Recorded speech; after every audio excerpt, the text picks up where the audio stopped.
Dear viewers, আসসালামু আলাইকুম। আমি Hirak Jayanta. This the first time আমি ইউটিউবে আসলাম এবং কিছু কথা বলার জন্য।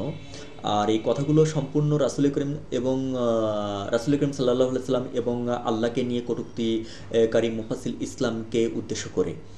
আমি মুফাসসিল ইসলামকে অনেক আগে থেকেই খুব কাছ থেকে না জানলেও ইউটিউবের মাধ্যমে আমি চিনি এবং ওনাকে ওই সময়ও রেসপেক্ট করতাম, এখনও রেসপেক্ট করি এবং সামনেও রেসপেক্ট করব। রেসপেক্ট করব শুধুমাত্র কোরআনের ওই আয়াতকে ফলো করার জন্য, যে আয়াতে আল্লাহ তাআলা বলে রাখছেন লাকুম দীনুকুম ওয়ালিয়া দ্বীন।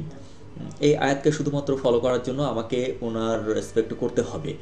আর উনি যে অন্যায়গুলো করে যাচ্ছেন, কোরআনকে অবমাননা করছেন এবং রাসূল করিম সাল্লাল্লাহু আলাইহি সাল্লামকে অবমাননা করছেন, এইটার জন্য আমাকে আসতে হয়েছে। এবং উনি যে মিথ্যাচারগুলো করে যাচ্ছেন, একের পর এক আয়াতকে ভুল ব্যাখ্যা দিয়ে, তারপরে হাদিসকে বানোয়াটভাবে সামনে তুলে ধরে, আমি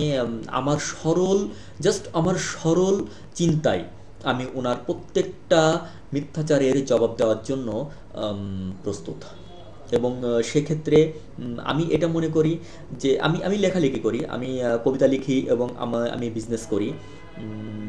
আর কবিতা লিখি বলে যে আমি আল্লাহকে চিনতে পারবো না তা না।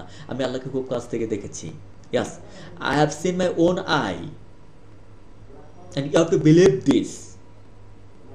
আমি আল্লাহকে খুব কাছ থেকে দেখেছি। মুফাসিল ইসলাম কাছ থেকে দেখতে পারেনি, এই ব্যর্থতা তার। আমি তো দেখেছি।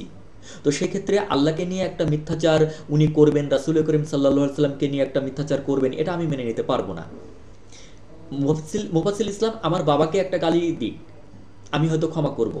আমার মাকে একটা গালি দিক, হয়তো আমার খুব কষ্ট হবে ক্ষমা করতে, তারপরে ক্ষমা করব। কিন্তু প্রাণের স্পন্দন যিনি, যিনি আমার প্রাণের স্পন্দন, সমস্ত মুসলিম জাহানের প্রাণের স্পন্দন, যার জন্য আমার জীবন কোরবান, তাকে নিয়ে যখন মিথ্যাচার করবেন, আমি বিষয়টা সহজভাবে নিব না। হ্যাঁ, তবে আমি সাবলীলভাবে জবাব দিতে পারবো।